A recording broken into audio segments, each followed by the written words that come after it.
여러분 반갑습니다. 오늘 네 번째 날입니다. 제목부터 얘기할까요? 그리스도의 몸을 이해하고 세우라. 우리 교역자들도 오톡스에서 함께 하고 있는데 여러분들도 오톡스 적극적으로 참여해 주셔서 이 안에서만 경험할 수 있는 하나님의 은혜 풍성하게 경험할 수 있기를 예수님의 이름으로 축복합니다.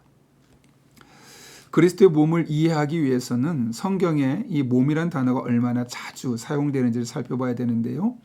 특별히 사도 바울이 쓴 바울 서신을 보게 되면 그리스도의 몸이 많이 언급되고 있습니다.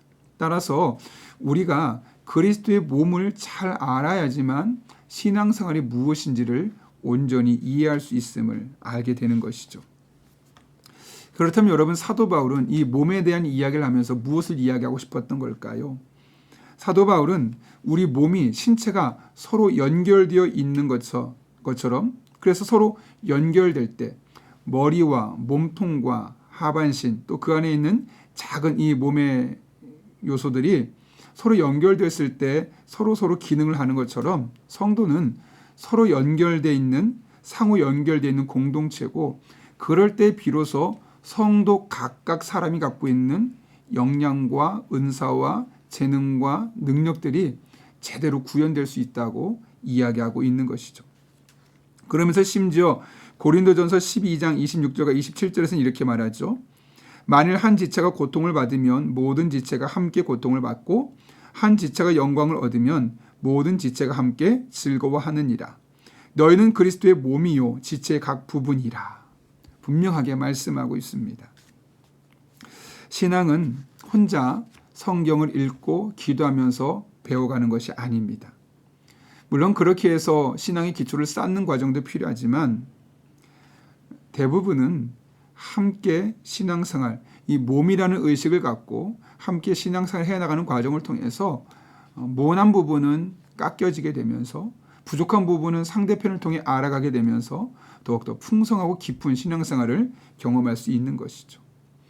그렇다면 여러분, 과연 성경에서 몸을 이야기할 때 우리 몸에 머리를 차지하는 분은 도대체 누구일까요? 골로새서 1장 18절 말씀이죠. 그는 몸인 교회의 머리시라. 그가 근본이시요 죽은 자들 가운데서 먼저 나신 이시니 이는 친히 만물의 으뜸이 되려 하심이요. 이게 무슨 말이겠습니까? 그리스도의 몸의 주인은 머리이신 예수 그리스도임을 말씀하고 있는 겁니다. 몸은 머리를 통해 작동되게 되어 있습니다. 만약 몸과 머리가 단절되거나 신경체계가 무너지면 몸은 더 이상 동작할 수 없는 겁니다.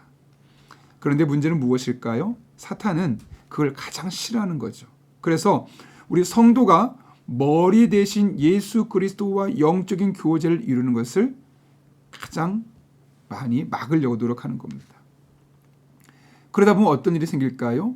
당연히 예수님과 함께 우리 신앙생활에 문제가 생기게 되면 그 이어져 있는 다른 몸들과도 문제가 생기겠죠.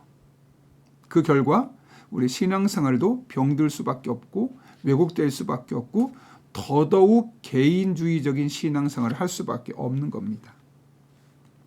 만약 우리가 십자가 신앙을 갖고 있지만 공동체와 별개로 신앙생활을 하고자 하는 그런 개개인주의의 신앙을 갖고 있다면 어쩌면 그 안에는 교만함과 이기심과 핑계와 원망과 몸된 지체에 대한 무관심, 또 능력과 부에 대한 욕망, 쾌락, 고집, 자기의에 빠지고 있음을 우리에게 보여주고 있는 겁니다. 그러게 될 때는 어떤 일이 생길까요? 한 사람에게 그런 일이 생기면 그 옆에 있는 사람이 함께 영향을 받을 수밖에 없는 거죠. 그래서 몸 전체가 위험에 빠질 수밖에 없고 신음할 수밖에 없는 것이고 결국은 개인의 신앙이 병드는 것으로 끝나는 것이 아니라 한 교회 공동체를 병들게 만들어 간다는 겁니다. 그런 의미에서 우리는 그리스도의 몸을 잘 세워가야 할 필요가 있습니다. 성경을 보게 되면 몸을 세운다라는 단어가 오이코도메오라는 단어인데요. 이 단어는 집과 가정과 권속을 의미했던 오이코스에서 파생된 헬라입니다. 그래서 그리스도의 몸된 공동체를 표현하는 데 대표적인 단어가 바로 이 오이코스와 오이코도메오였다는 것이죠. 그렇다면 여러분, 그리스도의 몸을 세울 때 어떻게 세울 수 있을까요? 성경은 그것을 은사라고 이야기합니다. 은사를 통해서 우리가 그리스도의 몸을 세울 수 있다는 겁니다.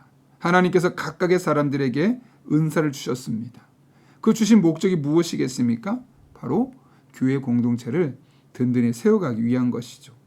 그것이 바로 에베소서 4장 11절부터 16절까지의 말씀이 우리에게 의미하고 있는 바입니다. 계속해서 오이코노모스라는 단어를 함께 우리가 살펴보려고 하는데요. 오이코노모스라는 단어 또한 오이코도메오와 같이 오이코스에서 나온 단어입니다. 그런데 이것은 무엇이냐면 오이코스 플러스 노모스라는 단어인데 이 노모스는 법을 의미했습니다. 이 두 개 합쳐지면 어떤 의미를 갖고 있냐면 분배하다, 관리하다 혹은 청지기 이런 의미를 갖고 있는 것이죠. 그래서 오이코노모스가 오이코도메오와 함께 사용될 때는 온전한 공동체 모습을 드러낼 때입니다. 성도들이 오이코도메오로서 그리스도의 몸을 세우면 오이코노모스는 책임을 지는 겁니다. 좀 어려운 표현 같지만 쉽게 말하면 성도들이 함께 모여서 청지기적 자세를 가지고 공동체를 세워가는 과정을 우리가 동참하는 것을 이야기하고 있는 것이죠. 여러분, 오이코노모스가 없는 공동체는 성령께서 이끄시는 공동체가 아닙니다. 하나님께서 성도 간에 서로 돌아보고 성도의 아픔을 책임지도록 우리에게 말씀하셨는데 이 공동체성이 사라지게 된다면 교회는 교회에서 역할을 제대로 감당할 수 없는 겁니다. 우리는 머리 대신 예수 그리스도를 따라서 서로의 지체된 성도들을 돌아보며 오이코스 안에서 다른 사람을 위해 서로 기도하고 마음을 써주고 상대방의 아픔을 이해하고 공감하는 그런 복된 오이코스 될 수 있기를 예수님의 이름으로 축복합니다. 함께 기도하겠습니다. 거룩하신 아버지 하나님, 우리를 공동체로 부르시되 그리스도의 몸으로서 함께 불러주시고 머리 대신 예수 그리스도 안에서 서로 다른 지체를 돌아보고 사랑을 나누고 은혜를 베푸는 것이 얼마나 귀한 것인지 깨닫게 하시는 은혜 진심으로 감사를 드립니다.